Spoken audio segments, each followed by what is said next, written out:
This screencast is going to talk a little bit about the use of the oai2lod server for media spaces, its application for the OAI compliant metadata repositories exposed by the Lamont Doherty Earth Observatory as part of SETIS Phase 1. What this experiment has done is utilize this oai2lod server to harvest the metadata feed from LDEO and convert it into a compliant linked data service. So, the first step in this process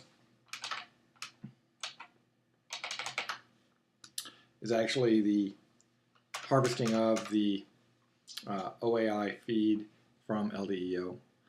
This URL is a typical curl call for that metadata, doing a list record verb call on the prefix IODP. For purposes of the screencast, we won't actually download it, but this is just a standard XML OAI document.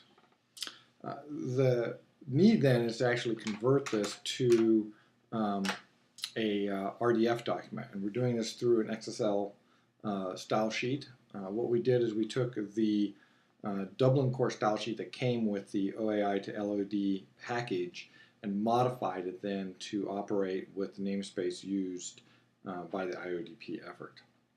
This is just a very rough initial conversion of this XSL style sheet. A lot more work would need to go into converting all of the ISO 19115 node elements into an RDF triple type graph.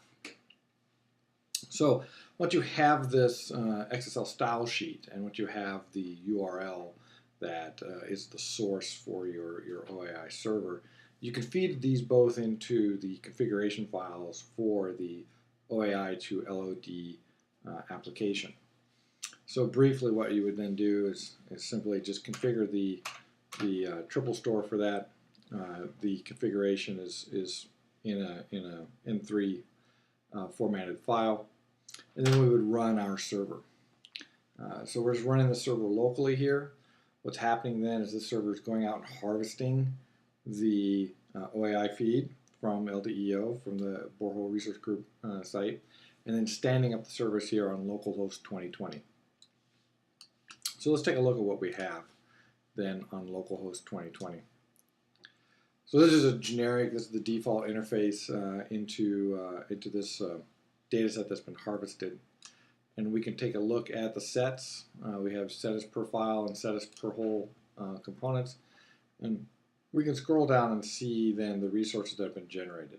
Now, a linked data approach would require that the URIs be resolvable. And at present, we don't have this. I'm using a stand-in URI for that at this time. So in this case, I've just mapped everything to the iodp.usio.org site.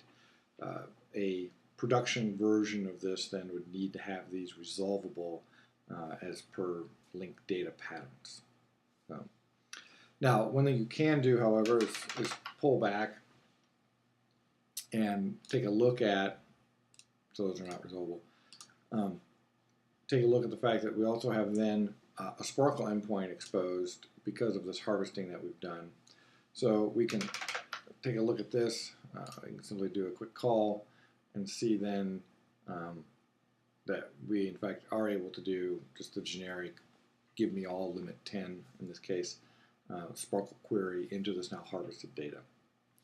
So what have we done then?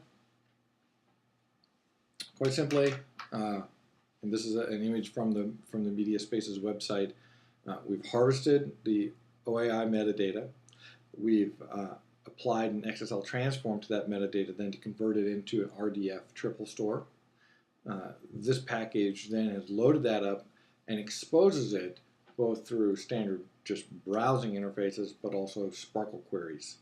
This means then that this RDF graph could be loaded into, for example, a Virtuoso server at Ocean Leadership, or it could be called in a federated manner in a Sparkle named graph mode for integration of the metadata with primary data and potentially with other data perhaps harvested from the Ocean Leadership website through Shock or other approaches. So, brief overview of this particular approach.